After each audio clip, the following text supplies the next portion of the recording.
Bon bah écoutez, je reviens de chez le concessionnaire, ma pièce y était bien. Donc voici la pièce neuve. Le but pour moi maintenant, ça va être de couper et les plastiques. Vous voyez, celui-ci, comme celui-ci, il va falloir que je le refasse ici. Ainsi que les tubes qui sont à l'intérieur. Puisque le tube ici, celui-ci rentre autour de celui-ci. Donc l'avantage, c'est comme là j'ai les anciennes pièces, il va falloir que je recoupe exactement les nouvelles à la même longueur, puisqu'avant elles allaient bien. Et remonter cette pièce que j'ai conservée, bien évidemment, au bout là.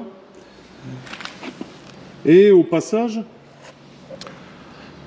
devinez à peu près combien vaut cette pièce, ce cardan. Cardan homocinétique, je crois que ça s'appelle. Je vous laisse quelques secondes, le temps que je discute comme ça pour deviner. Non?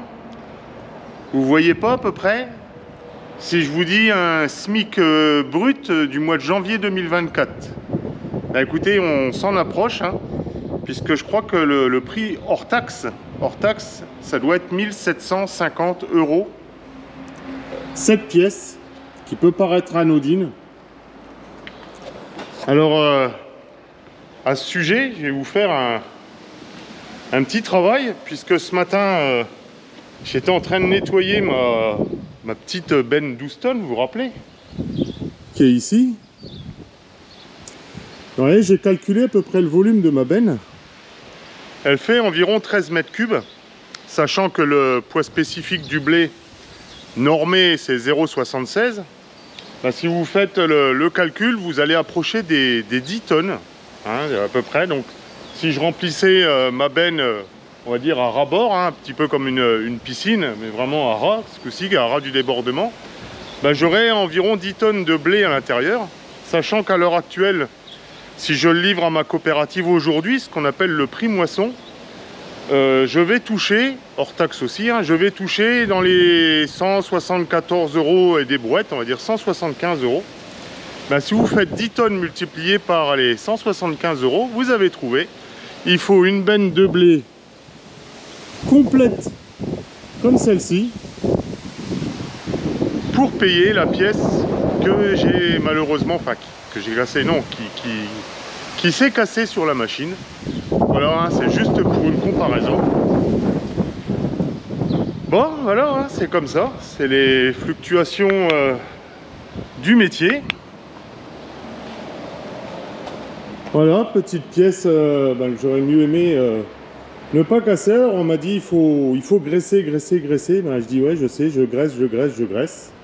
Bon, c'est tout. C'est peut-être un défaut de la machine. Alors cette pièce-là n'est pas en plus une pièce d'origine, hein. Ils ont un fabricant professionnel.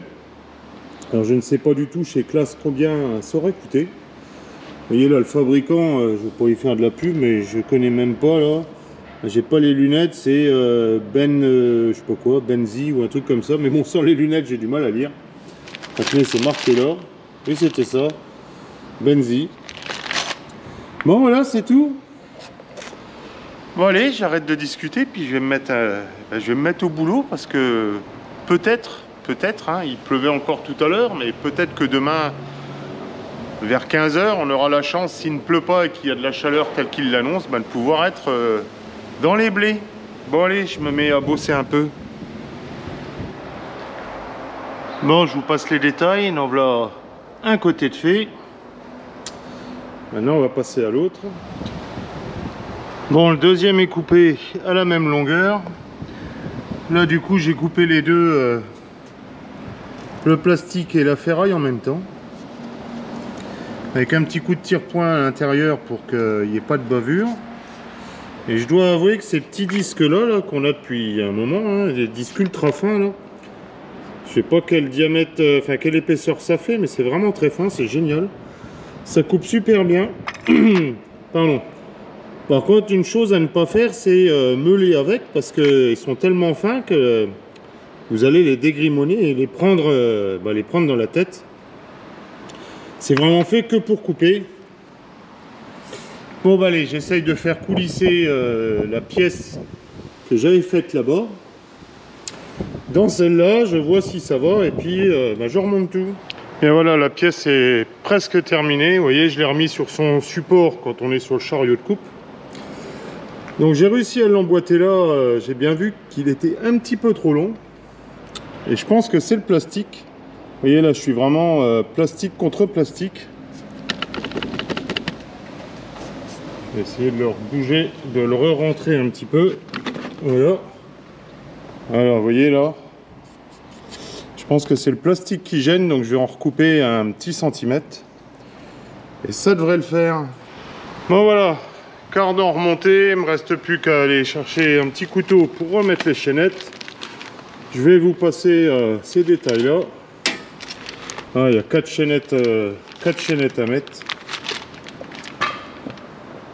Et puis écoutez, on se retrouvera normalement dans le blé.